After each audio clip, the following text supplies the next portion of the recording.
looked like Clint headed out a little bit earlier than the rest of the group. Was that a planned thing? Any kind of Yeah, it was a planned thing. He was a little bit tight after the game, so with him and Roldan, the objective was just to go through the beginning part of training and then work on their own and go to the gym. So then we'll see how they are tomorrow.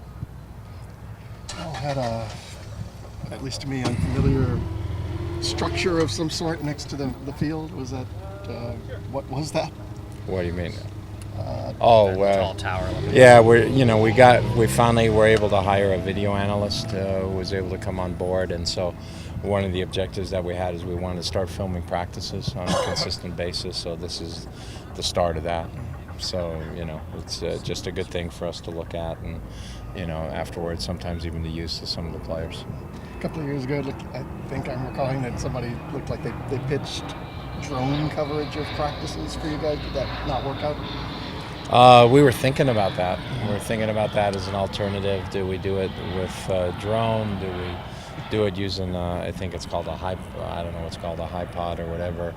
Do we eventually, if you get a field, do you set up cameras, along the field on poles and you film it that way? So there's a number of different ways to do it. Right now, for a short-term solution, this was the solution that made the most sense to us.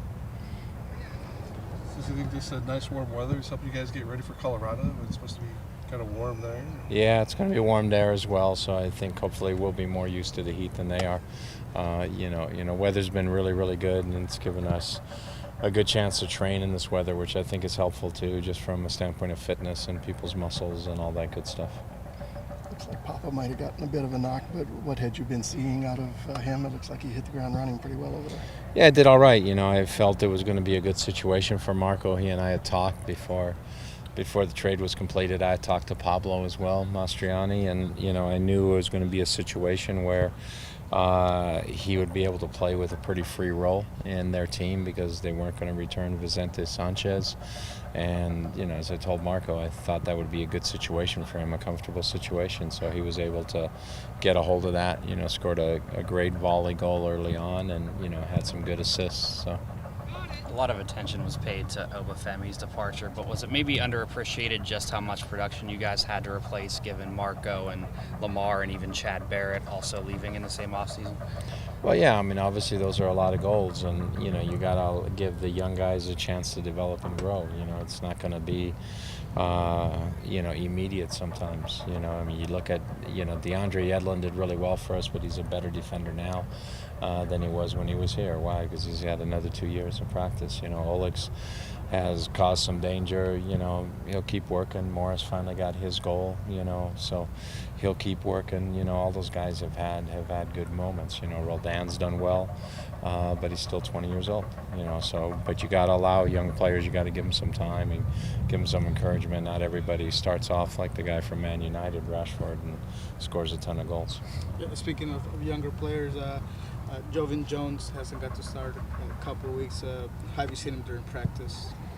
He's been okay. The 1 week was just because he returned late from his national team duties with Trinidad, and then last week I just wanted to make a change, and I thought Dylan had played all right in the game against Montreal here at home, and we had won the game, so we decided to go that way. You did mention in the press conference that maybe you'd wanted to see more out of him in Houston. What do you think that he needs to improve on to give you guys a little bit more up? I think he's got a great set of tools, and sometimes I want to see him more aggressive when he's one-on-one. When we played Houston, I thought he had opportunities to go at Annie Baba, and he didn't. But I just want to see him be more aggressive in those one-on-one situations. What do you kind of expect from Colorado, a team that's gotten off to a pretty good start and seems to be on a big roll this year? Well, they're a team obviously that's very confident right now because of winning away from home when they won in Kansas City. They've won all their home games, so a team that's very confident. They're at a different end of the table than they've found themselves over the last couple of years. Jermaine Jones adds a competitive winning presence into their midfield. I think Michael Azera has done a good job for them. It was tough to lose Michael, but he's done well as well. Gashi, the guy they ordered, signed this year, scored a great goal against Kansas City. So they've got different personnel for sure, and it's made them a different team and a better team. And the same thing, just as players grow and learn, I think Pablo is growing as a coach, and his understanding of what he needs his team to do has certainly improved, and they've done that. How do you feel that Andre Ivanchit has played up top? Say that again. How do you feel like Ivanchit has performed up top in his new position? He's done fine. I think he can play left wing. That's not an issue. He can play underneath. That's not an issue either. Last game we had to drop him deeper in midfield at the end when Roldan came out, and he was able to do that.